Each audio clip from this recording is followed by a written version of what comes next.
What is going on? Welcome to the Sync Producer Spotlight. My name is Jason Dowty. If you are watching this for the very first time, you have no idea what the Sync Producer Spotlight is. Basically, we are all part of a community called the Sync Producer Hub. It was created by Anthony Clint Jr. A few years ago. Even before that, he was teaching people how to get their music into TV shows and film. The reason it's called Sync is because you synchronize the music to the picture, right? So that's how it got its name.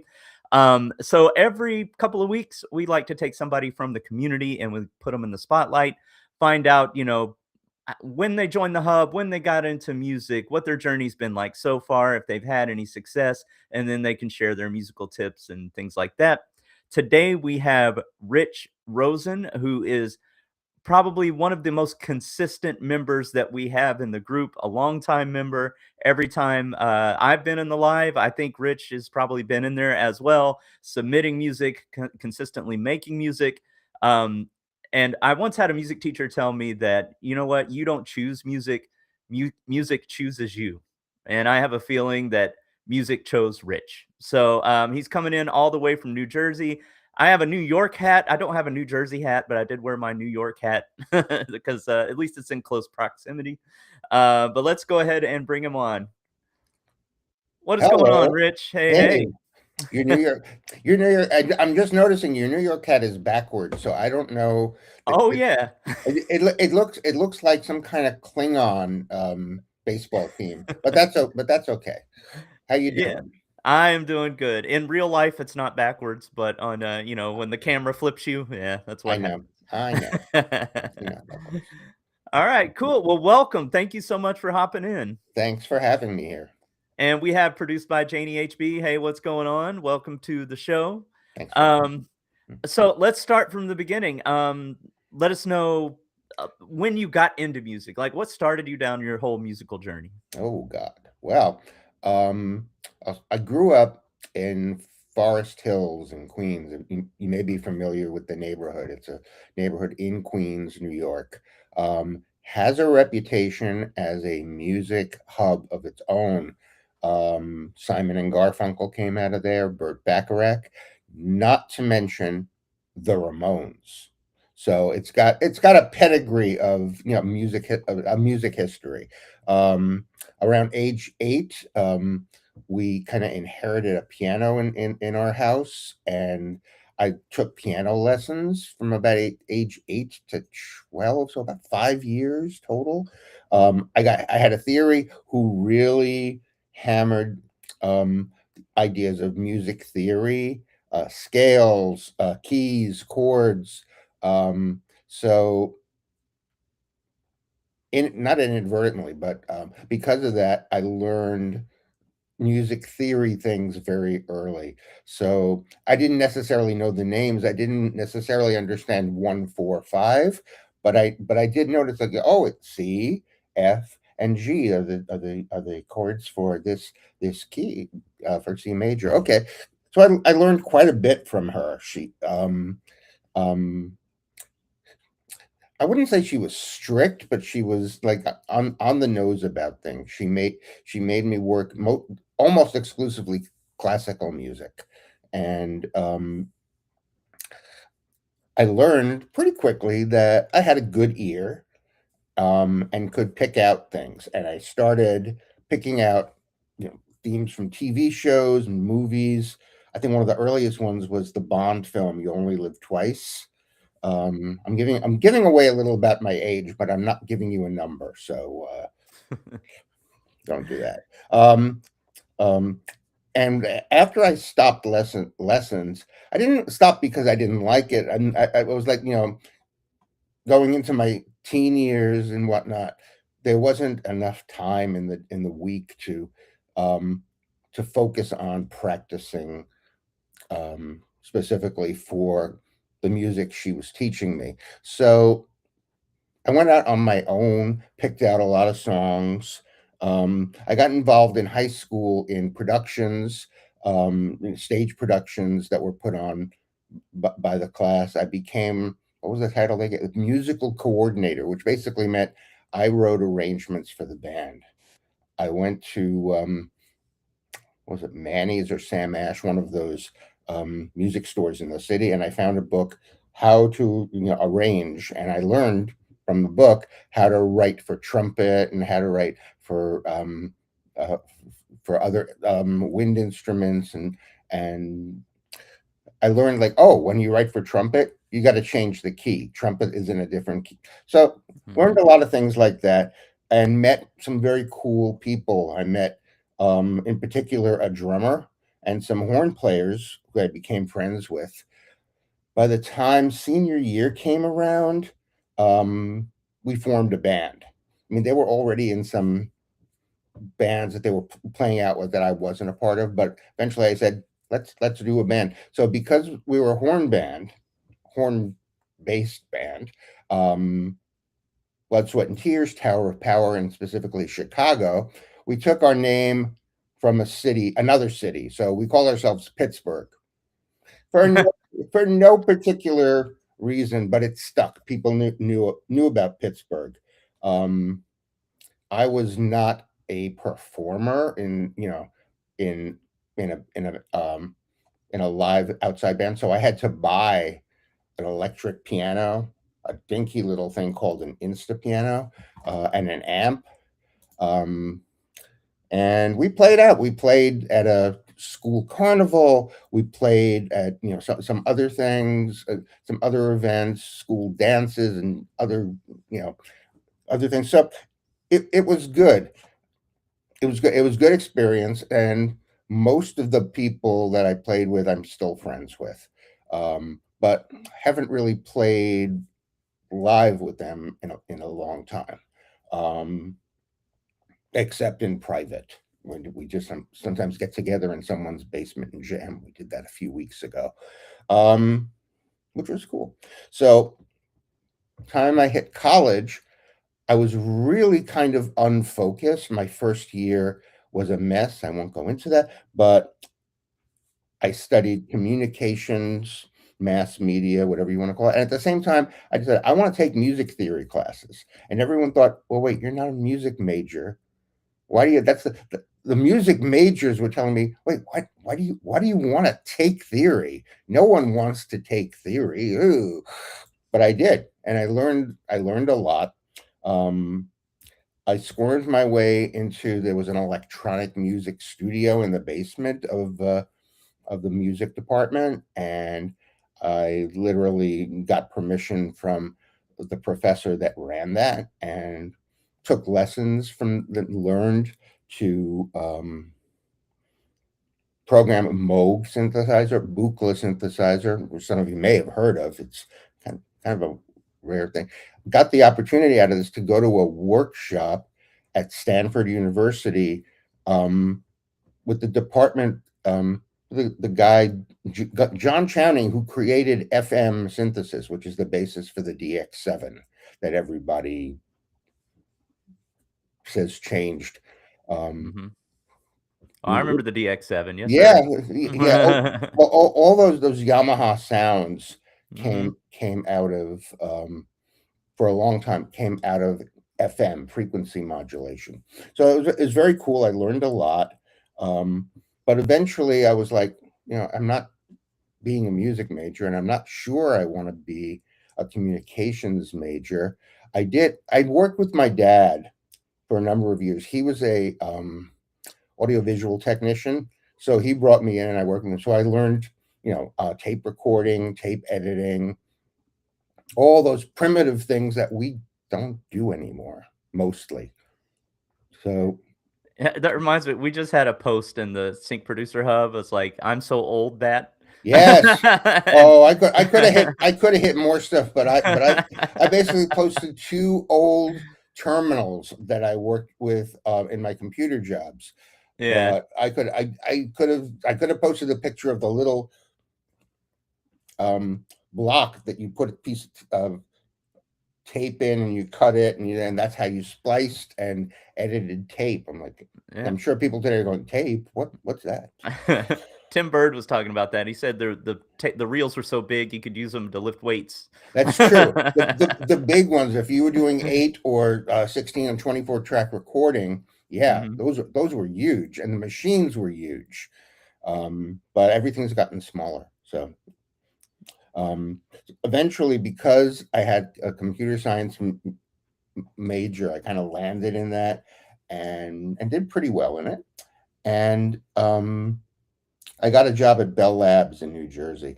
Not the coolest part of Bell Labs, but a part that was lucrative for me. I was doing work on a variety of things. So I learned Unix. Clint was talking the other night about, oh yeah, Linux. I love Linux. I'm old. I'm so old. I remember when it was called Unix. I remember I learned it the very beginning. So shell programming and all that kind of stuff. Yeah, and I love that stuff. I love that stuff to this day. And when the Mac came out with a Linux, like, what do you call it? Um, um, Operating system? underlying the underlying operating system. Yeah, I was right on top of it. I was already into the Mac. I love the Mac. So gradually, over time, I created a home studio. It consisted of, I'm looking, I made notes to remember, well, what did I do? A Tascam Porta Studio, one of the 4-track ones, the original ones, some Roland toys, a Pro One, which was the Prophet 5 reduced to one voice, a Dr. Rhythm. I'm sure some people remember the Dr. Rhythm. My dad had one of those. Oh, they were so Yeah. cool. I think I may have it in my garage, and Yeah. noticing what I see on Reverb, probably worth a couple of $100 because people love these old Yep. things. And gradually I got more stuff, got a better Mac. I got Mac music software. I got a Prophet 5, a Mirage sampler, rolling. I was building up a studio. Eventually, I got an even better one of the Tascam 8-track cassettes, which Mhm. they crammed 8 tracks on a normal cassette, which is crazy. And so I did a bunch of things there. One of the things I did to keep active musically, I started being Weird Al, which means I was doing song parodies for people at work when they left the department or left the company. I would write a song and do it and do a thing for them. There's a guy, in fact, I think he lives in Atlanta now. A guy I was a good friend, also a musician. His name was Ira Bartley, and we did a parody song called "You Got to Fight for Your Right to Bartley," and that's the kind of thing we were doing. Um, Alright, you have to submit one of these parody songs one night. I, I One of these don't Friday nights. I don't think that's. I don't have too many of them anymore. They exist somewhere, but I, Alright, I, well, you gotta write a new one. I might do that. So years went by, and eventually, towards the turn of the century, I guess, Mhm. I met my wife, um, who, by the way, is herself a musician. She's an opera singer and a voice teacher. So we have a real musical household, which is great. There's always music happening in the house. Sometimes the things I play, like on Spotify, she doesn't think qualify as music, but we turn it off and we put some of her music on. So it's because I moved in with her. She had an apartment uptown in Manhattan, so I had to give up a lot of the equipment that I had. So we put some of it in storage. I gave some of it away. Um, Eventually, we bought this house in New Jersey that we live in, and my stuff kind of came out of mothballs, which was good. But it still took me a while to get back into actively making music. Um, Working took up most of mine. I was still working doing software engineer stuff, Mhm. whatever that means. But I did reconnect with some of those old band friends and started jamming with them. And once again, I had to buy a keyboard to work with them. And Occasionally we get together. There's actually a guy, again, lives in Atlanta, um, invites us down. Um, to his place to get together and hang out and jam. And he's got a garage full of keyboards. It's I would call it the obsolete keyboard museum because it's a lot of old stuff, but also a lot of newer stuff. He's got a Hammond organ that is almost like a theremin. You can make the Oh, Leslify by using your hand. So pretty cool stuff. Um, so when with your friend in Atlanta, did you ever think about maybe visiting your friend and going to the Shades of Sync you conference know, sometime? you know, I have thought about it. I didn't come last year. I'm I'll be honest, I've been having some mobility issues, Sure. so the idea of flying and walking around and doing stuff is still kind of, but I think this year, I think if I'm I'm in physical therapy now, so I'm working on my knees and getting stronger. So hopefully I'll be, able to make a trip down to Atlanta, see Shades of Sync, see my friend with the museum, and yeah, it's entirely possible. What I keep seeing about Shades of Sync is like it is such a great opportunity and such a great um, networking hub. So yeah, Yeah. What got you into the hub? Like, when did you discover Clint's program and all of that? see that's the thing. So got a bunch of stuff, kept getting better Macs over time, got Mhm. Logic Pro, didn't really know how to use it, had some friends who tried to like, "Ugh," and then I kept watching YouTube videos, and several of them were Clint's. And so I was watching him educate about Logic, and his stuff was really quite good. And then from that, I went to his channel and I learned about the hub, and I said, this should be a cool thing to join up with to connect with him and connect with other people. So that's when I joined. It was actually about a year ago Mhm. that I joined. So Awesome. You brought up, like, mobility issues, and the yeah. cool thing about, being a home producer is, like, I plan on doing this until my eyes and ears don't work anymore. As long as I have, like, a finger that can move a mouse, you know what I mean? Like, you can do it as long as, you live for the most part. You want your ears to work. I mean, Beethoven supposedly composed the whole Ninth Symphony when he was completely deaf. But Mhm. I think you I think you want to have your ears working. And the eyes, yes, you're right. You could probably do it with just your fingers and you could, but I don't, but I get you. I get the whole idea of work till you can't. Yeah. My wife feels the same way about her own career. Like um she's a bit younger than me. I'm not going to say how much younger than you. I'm not going to say how old I am, and how much I was robbing the cradle by marrying her. But she says, I could teach into my, whatever, and I'm sure she will. And she can sing also. You know, there'll be opportunities for her to sing, to record, whatever.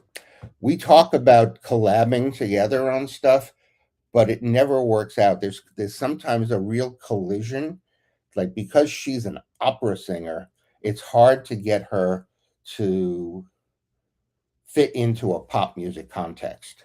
So I keep working towards that. And there's something she was on a piece, or we tried to put her on a piece called Coven Clave, which was used. She got an acting gig um, a few months ago, actually around Halloween. She was in Macbeth, which was which was cool. I saw that. I didn't see who said it, but someone said Stevie Wonder's done okay with. Oh, it's Michael Connor, yeah. Oh, Michael McConnor. Um, yeah, and Coven Clave was actually used in the witches scene in Macbeth. Actually, there's several witches scenes. Mhm. I don't know if you remember Coven Clave. It's just a really spooky thing. And I tried to get Celia to work with me, but my ability to write the music so she could understand the rhythm. Wasn't there. I wasn't really able to do it right. So we'll try it again. We'll try. There are other things we'll do. She did another song with me called "You Got Me Running," which I did post, and yeah, we got to work on that too. Clint believes we're gonna make music with one finger, as long as we have a finger. As long as it's the right finger, There you go. yeah, yeah. All right, so let's get into your first piece of music, and then I have some follow-up questions on the hub and all of that. Oh, sure, sure. I've got 3 tracks here, Agave Azul, String Yes. Theory, and Stream of Unconsciousness. Which one would you like to do first? Let's do Stream of Unconsciousness first. Okay. They're all the cool ones are about 3 minutes long, so I think All right, let's go. Stream of Unconsciousness. Everybody, let me know if this plays because I don't know. When I use anything that's not disco, sometimes it's a problem. But let's find out. All right, here we go. Oh wait, let me hold on. Let me make sure I'm gonna double check. Okay, Make sure I'm sharing the audio. Yeah, okay. It says I'm sharing the audio. All right, okay, cool. okay. All right, here we go. Stream of Unconsciousness.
Explain your consciousness, namely the stream of archetypal ideas that goes on through the centuries.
Your consciousness is something which is really unconscious.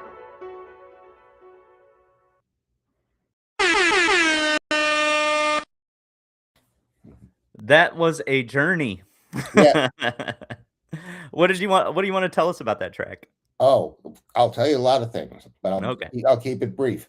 It's old. It dates back to that UNESCO workshop that I did, that I tried to build on their computers. And in those days, writing computer music um, meant writing a program that would play music. Note number one, note number two, sustain, sustain. Use this sound. It was so manual. It was so tedious. But over time, obviously, computer music has gotten way advanced since then. My first attempts Oh, that's my wife in there. Hi, Do you hon. What was I going to say? Yeah, it, even when I tried to do certain things with it, it didn't work. First of all, one of the key things I needed was for that first note of every one of those the first note needed to hit harder, and accenting just that one note in everything was almost impossible in those days. So over time, I tried it with master tracks. I tried it with GarageBand. I tried it with a few things, but finally, once I understood the how tos of Logic Pro, I got it. I got it together, and there was a lot of work, and I finished it while I was in the hub. So we can thank the things I learned from everybody in the hub about using Logic and about mixing and about just record everything.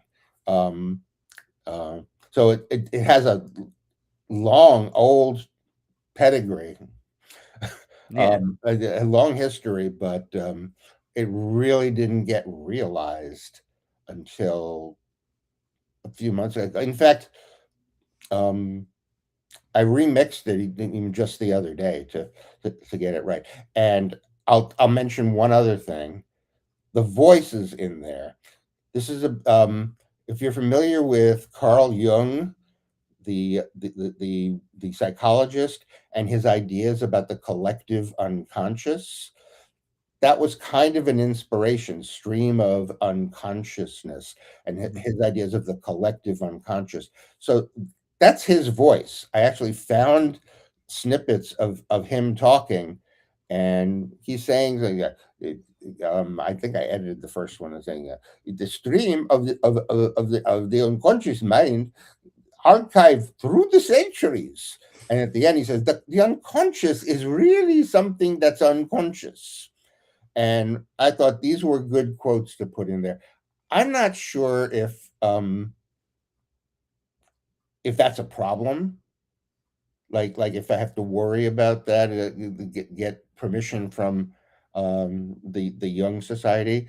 I knew someone who works there, so uh, or drummer, the one when I jam with, he's a psychologist and he was a curator at the Young Society in New Oh, York. So he might be able to get me the clearance I need, but that'd be awesome. that would be, yeah.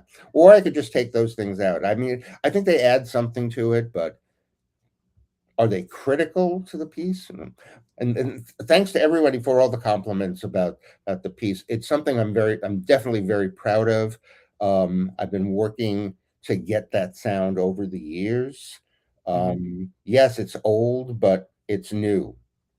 Every time I rework it, I find more things to adjust and add. So I, I'm very proud of it. So thank you all. Awesome. Well, let me ask you this. The Sync Producer Hub, right? It's a community where we try to get our music into TV and film and all of that. Is that Mhm. like a big goal of yours, or are you just like, I just want to be part of the community and make my music and all of that? Like, or are you sending out your stuff to music libraries and all, following those steps? The answer to all those orders is yes.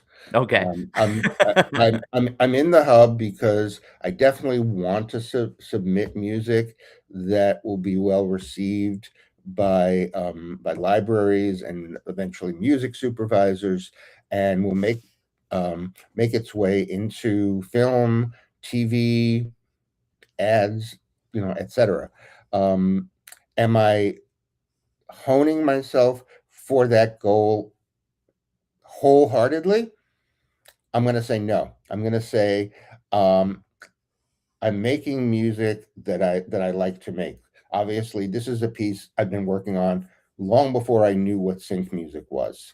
Um, and there's a lot of music in my head and also um, on my hard drive that fits into that category. So at the same time, I'm trying to learn. I'm learning from all the people in the hub the importance of fitting into the mold of what sync libraries, music libraries, and music supervisors want. Mhm. Um, and I'll be honest.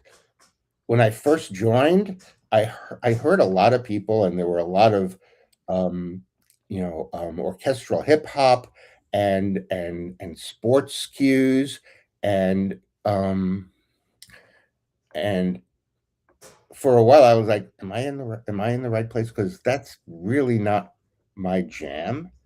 But I'll tell you, I've learned more, way more than I expected from listening to what people do in that space. And sometimes it's important to get out of your comfort zone. One of the Mhm. pieces I submitted a few weeks ago was called "Discomfort Zone" for that very reason. It was more of um, a hip hopish joint that was it needed work, but the idea is I learned so much from everybody in the hub. I'm very like I said at first I was like, am I in the right place? Is this where I need to be? And the more I came and the more I heard people do stuff, um, the better I felt about being here. And Mhm. um, Frime, for instance, is a person that I've in the beginning I was like, this is not really what I'm into this way. And then Frime kind of evolved with me to the point where I heard stuff from him that I was like, "Wow, you're really on point. You're really doing great." Yeah. And there's other people, same thing. So, um, to answer your question, like I said, all the ors you said, yes, yes. I want to um, submit for sync. Yes, I want to do stuff for myself. Um, and yes, there's a third yes, but now I don't remember what it is. Submit, you know. Well, Yeah. I have a friend who's also doing stuff like this, and I don't know if he's really like pushing to do sync, but other friends. He's a guy who used to be in a band, but he lives. I don't even know where he lives now. I think he lives in Wisconsin now, Mhm. um, and he basically said to me, you know, just do what you want. Just do what feels good. Um, do what pleases you, and you'll be happy. So I believe that on the one hand, but at the same time, I haven't really responded to like briefs, and that's one of the next things I want to do is like um, get some briefs and try to write music to support that. For me, as a ex software engineer, that's like writing a program or a script or a system based on requirements. Mhm. And the truth is, back in the day, requirements as written for programming were stupid. I mean, they really Mhm. just didn't know um, how to do it right. And over time, people started doing it. This is agile. This is this is that. But that was the way things were done. If I came in and I said, "Oh, I found this new cool effect in HTML, and I just wrote this and I showed it to my boss would say, "Well, aren't you supposed to write a database system that can be updated on the web?" I'm like, "Oh, was that what I was supposed to do?" It's the same thing. I want to. It's important that I learn by doing the art of writing to a brief. So that'll start happening. Your answer reminds me of a post that Nate put up recently in the hub that was about, when it can feel like routine or a grind if you're doing the same type of music over and over again, right? Or you're answering a brief that you already know how to do, that type of thing. Do you ever just like take a step back, fall in love with music again, and do that? And there's a quote by Quincy Jones that I just heard recently, where he said, "Follow the goosebumps." And I think Mhm. I think that's just great Yeah. advice to live by, right? You Mhm. you have to keep music fresh. You have to keep being inspired, and otherwise, what are you doing? Exactly. What's it for? No, exactly. Um, if you're not liking what you're doing, like even when I was working as a software engineer, I would be like, well, okay, I need to do this system, the user interface and this, but I want to make it so I could use it, so that if I had to be the one to use it, Mhm, um, I could. And so, having that opinion of one's work um, applies to music as well. Would I want to listen to this? Yes, absolutely. alright, so, let's get into your next one. What do you wanna let us know about? Do you wanna do string theory or agave azul Let's next? do Agave Azul. That's another one. Okay. Um, that's another one. Actually, it's more recent. I don't remember exactly when I started it. Um, Celia could probably tell you. If she, I don't know where she is. I don't know if she's home or if she's, but she's somewhere where she's listening to this. What was I going to say? Yeah. Um, it's out of character. It's totally out of character. It's not. I've been doing a lot of noir stuff, detective-y kind of things. I've been Mhm. doing a lot of ethereal ambient stuff. I've tried doing some orchestral things. This is very different from that. This is like cowboy desert guitar, um, um, somber music. I Okay. can't. I'm not finding it. But basically, it's dual guitars. Um, it's when it started. I used some very old and very primitive, like stock Logic sounds, and I built it up, and I added some sound effects for stuff. I just like the piece.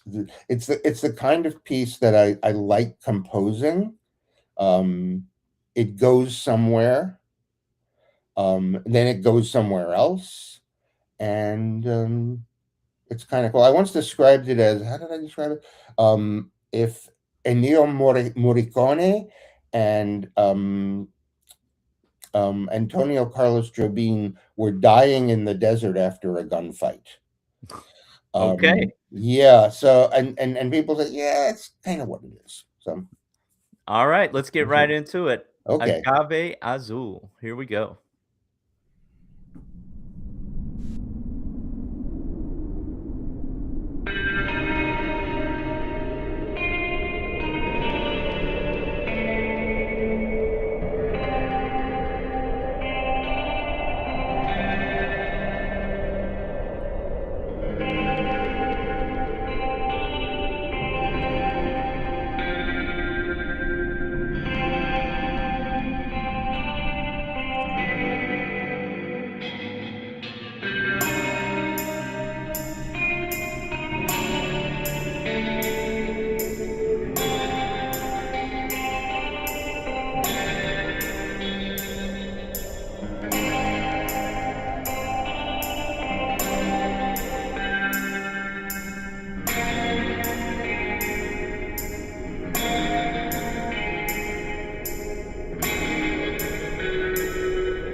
You know what I love about sync music is that, you can get so like, it's so specific.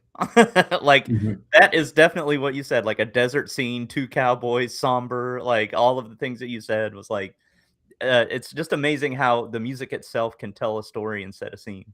So it's really good work. Great job. Thank you, thank you, thank you. I've been working on that for a while. I think Celia even mentioned, um, it's not new.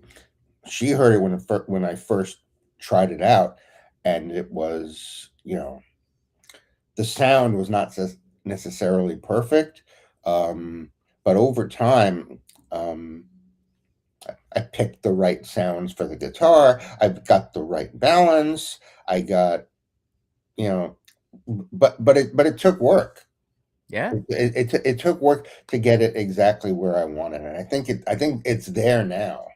Yes, thank you all for the thoughts. I appreciate it. Yeah. No worries, no worries.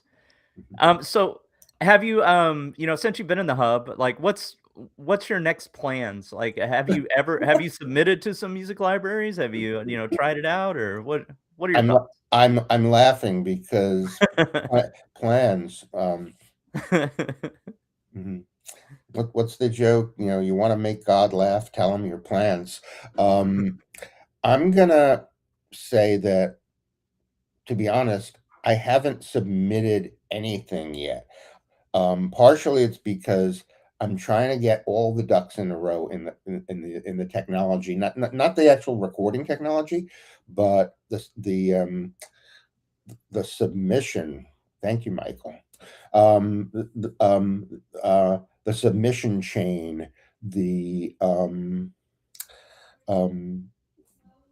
disco, putting it all on disco, making an album out of it. I'm Mhm, still leery. I'm still not understanding how you can do things, and I'm seeing people say, "Oh, okay, so you can submit a track and then put alternate things on it, like, okay, this is the instrumental, this is the 30-second version, this is the 1 minute version, this is the one with the weird vocal," and then I have ideas for. I'm calling them albums. I don't know if they're really albums. They're playlists. mhm, Um, Very much genre specific. So there's one that I'm going to call Sublime Light, and it's all ethereal, kind of ambient things. mhm, Stream of Unconsciousness will be in that. Maybe Agave Azul will also. Um, There'll be another one that's electronic, and I can't remember what I was going to call that, but I submitted something called Disoriented Express, which is kind of um, Euro disco, Donna Summer, I Feel Love, Giorgio Moroder kind of sound. mhm, So songs like that. There'll be another one for noir, film noir kinds of sounds. And there'll be another one, I think I mentioned this in the hub a few times, called Minutia, which is just things, variety of genres that are a minute long. mm. So if someone says, I need something for a 1 minute ad, but I don't know what I want it to sound like, they can go through that, see the titles, and say, okay, we'll try that. Um, so yeah, there's a lot of ideas. There's a lot of um, I'll call it planning. I'm definitely planning. Thank you, Salters. Yes, I want to set up a plan that really would work um, in the long term. So what I think my plan is, go to Disco, set up these playlist albums, submit some of them to DistroKid, have them put on whatever platforms are still there. Although Spotify, I don't know the Mhm. fairness of it, but Spotify, YouTube, Apple Music, etc. Maybe even put it on Bandcamp, and just have those things out there. I think my realization is that excludes them from being exclusive. If I wanted to submit them for sync, but that's okay for me. I think Okay. um let me own the things that I'm working on now. And when I'm better situated and I'm more in the groove about doing things, and I don't necessarily care if I don't own the path for those songs. That may change, but I think for the most part, I'm going to just take this path that I'm describing. This what is that? Disco, Distro Kid. I get confused. The name Yeah. Disco Kid sounds like a movie from the 70s. Uh, yeah, and then Bandcamp, and then whatever, and then use social media to promote, and we'll see. Again, my friend's idea that do what you like. You may not make a lot of money. You may get a lot of exposure. You may get a little exposure, but whatever, do it with music that you like, that you're proud to have done, that you enjoyed doing, and having that satisfaction is the most important thing. Awesome. Well, we have one more track to play, String Theory. What would you like to let us know about that? Oh God, I didn't think we were going to have time for string theory. Well, that's a minute long. Oh, That's yeah, we got a that minute. that you got a minute. I wrote a song called New York Minute, but I changed the name to New Jersey Minute. That's in this minutia playlist. Now, string theory is a few years old. I've tweaked it a bit over time, but it's I submitted it to the Hub. I think it was one of the first things I submitted to the Hub, and I think people were scared of it. It's like, what's all this weird dissonance? I'm like, no, that's supposed to be there. That's supposed to be there. I discovered tremolo strings going in the opposite direction, and another fiddle on top of that, and just some weird sound, and then it built up into something, and I cut it off at a minute. And is it tonal? Polytonal? I don't know what key it's in. And I'm sure Claude doesn't know what key it's in. I bet Michael Connor will know. No, he won't. He will, but I mean, there's three things going on. There's one set of scalar things in G, and then A minor, and then just some chords that are going. I don't know. I'll be curious as to what key you think it's in, Michael. So anyway, that's what again. It's basically I discovered the tremolo string sound in Logic, maybe even GarageBand. It might go back that far, but I discovered that sound and just made this kind of dissonant thing and laid things on top of it, and then take a listen. All right, let's go. String Theory.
Let's go. I'm curious if Michael Connor knows what key that's in. And I'm going to answer your wife's question real quick. She says, has the Hub covered this piece of the process? Has there been a night devoted to helping people understand the process and organize themselves for submissions? Let me share my screen real quick. So we do have this course. Clint has this course. Let's see if I can share it real quick. Called Road to 10 Placements. It's right there in the middle. It walks you through exactly what to do. So you can basically what's worked for me. It's a little bit different than what you were saying. I create my disco playlist, which is disco is like a platform where if you're trying to get your music into TV and film, it's kind of the industry standard. So most Yes. music libraries and Mhm. all of them, they use that one. You don't need to have versions up front. You just need the full mix versions. You do Mhm. want to have it, mastered and that type of thing. But you send that in, and then if it gets accepted, if they want to sign you, they'll send you the deal. You decide if you want the deal or not, and if you do take the deal, they normally ask you for deliverables, and that's when you get into the no vocals version, or just ambient, or no drums or no melodies, all those 30-second, 15-second, whatever versions that you need. So I hope that helps anybody else out there that might be asking the same question as well. All right. I think Celia kind of knew that, but I think she wanted to hear it from an insider what it is we're doing in the hub. Yeah. I'm sure you talk about it all the time, so. We do. We never really have a night dedicated to it because we've got that course. I mean, if you follow Yeah, that course from yeah. beginning to end, you got it down. So C, B flat, A flat, G melody. So at least name the notes. That's true. Well, no surprise. But on top of that, I think. Um, you see, there he goes. He got it. The top line was some other. If I Yeah. remember the original patches I used, it was like a fiddle type violin. Yeah. Um, so yeah, I I didn't mean to unnerve you, Michael, but thank you. Thank you. All right. Awesome. Well, thank you so much for sharing your time, sharing your music. Is there any parting words or anything else you'd like to let the hub know, or anything on your mind? Gee, I think if I were to close with some parting words, we talk a lot in the hub about gear acquisition syndrome and Mhm. plug-in acquisition syndrome, and how we sometimes get greedy and not just greedy, but just hungry. And look, a free plugin, it does everything the plugin that I already have does, but it does it upside down. And like, well, you could use that plugin and then use the upside down knob on that plugin, and not waste your money on another plugin. I'm trying very, very hard to minimize what plugins I use, to only use the best ones. I'm trying not to spend a lot of money, um, and not just not spend a lot of money, not take up so much disk space. When I bought a new Mac to start working on this, I it had it's a MacBook with a terabyte of disk, and I'm like, that should be enough. There's no way I'm going to fill that up. Look, Jason, you're you're smirking at the whole idea. No, I really I have like 2 megabytes left. It's like nothing left. So I'm trying to move a lot of it off onto a separate drive. I'm trying to get rid of the crap. There are Logic projects that, why did I? Mhm.